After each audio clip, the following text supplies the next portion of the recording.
What's going on, everybody? It's your guy Q, the movie collector, here again, back again with another 4K review. What can I say? We're just pumping them out this week. That's what we're gonna do. On today's review, we've got a Scream Factory release in my possession right now. I've actually had this for a few months now. And I decided to check it out over the weekend for the first time. And this is actually a first time watch for me. I've heard about this movie for years, about how much of a classic horror film it is. And I really wanted to check it out. And that is Night of the Creeps. So yeah, this movie, I mean, it's got pure 80s vibes written all through it. Except for the very beginning. The very beginning, it takes you back to the was it the 60s? And at the very beginning, you've got this scene where you got these aliens basically chasing each other throughout a ship, and the alien lets loose this container that's full of whatever. It gets shifted off from the ship onto Earth during the 60s. I think it's the 60s. I could be wrong. And then you have this couple, that's just, hanging out pretty much at the, I guess you could consider it a lover's lane kind of ordeal, like a mountaintop, just hanging out. And they see a meteor fly over them, and, just like typical 80s fashion, what do? They want to go check it out. So then the boyfriend drives them over there to check it out or whatnot. And at the same time, there is a mental patient that has escaped the facility that's going around killing people. And so the boyfriend gets out of the car. He goes out to investigate where this thing landed. He approaches it and something jumps out at him. And the escaped mental patient, he comes out and, yeah. Then it fast forwards to present day, which at this point you're in the 80s, and you got two best friends. I forgot what their names were. But you got two best friends. They go to a party. One of the best friends has a hots for this one chick that's at this party, and it's a frat party, and he tries to get his chance, and then they ask how they can get into the frat. They end up going, they end up having to do this task where they have to go get a body from the science laboratory and drop it on the steps of this other fraternity. And they get there and they see that there's this body that's in a cryogenic freeze. It's the guy from the very beginning of the movie. And they they open him up, and next thing you know, all hell breaks loose. Literally.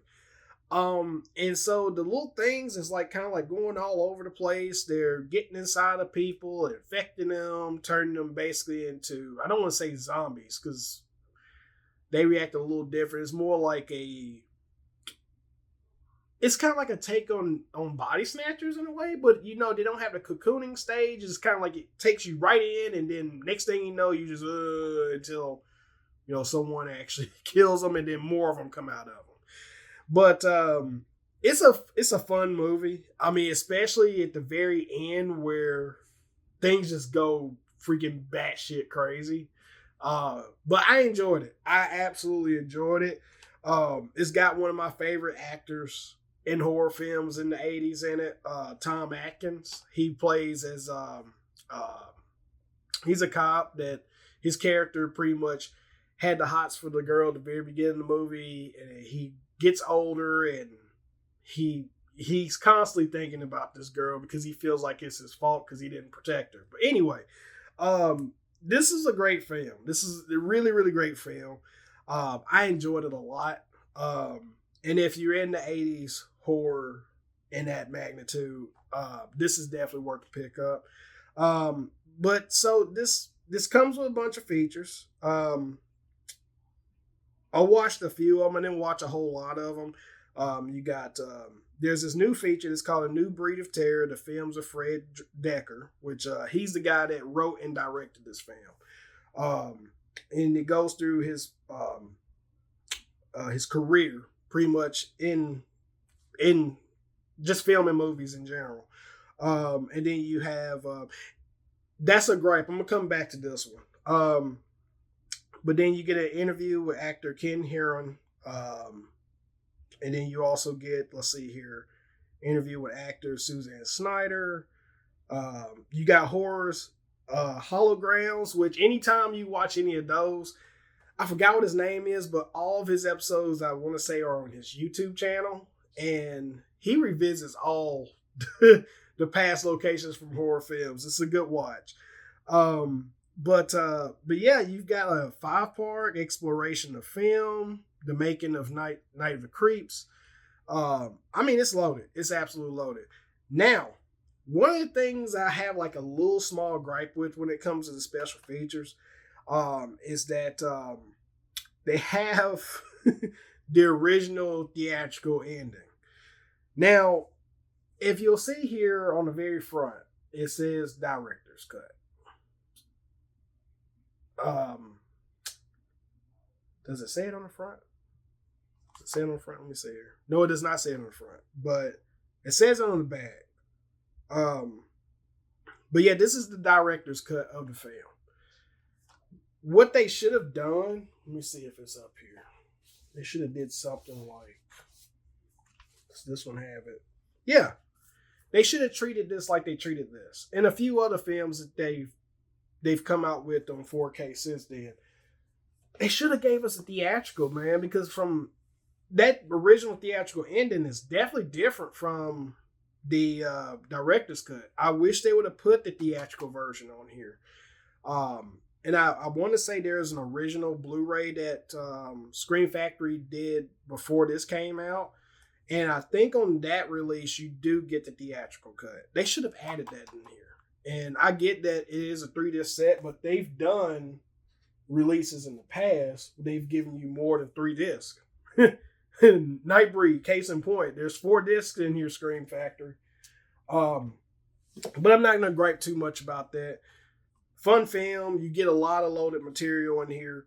But yeah, let's talk about the transfer. It looked great. I mean, I have yet to watch a terrible Scream Factory 4K this year so far. They're knocking it out of the park. This looked really great. I mean, you've got nice grain. Everything seems to be cleaned up. The colors look great. The HDR, especially during the frat party at the beginning with neon signs and everything, that looked amazing too. And even a lot of the effects looked great. I mean, granted, some of them looked a little dated, but still, it looked great. And then the sound, of course, sound was pretty good too. So, DTS Master Audio 5.1. And it has a Dolby Vision HDR transfer along with an HDR10 transfer as well. So, but yeah, that is Night of the Creeps. Again, if you're a fan of this movie, I highly suggest you pick this up. But if you already have the Blu-ray, I think the Blu-ray does have the unrated. You're really not missing out much. I mean, unless you're huge on special features and you're a massive fan of this film.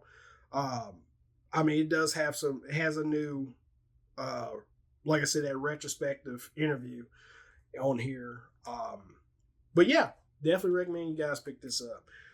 And again, as always, if you guys love the review, please make sure you like, comment, and subscribe. And I will chat with you guys soon. Peace.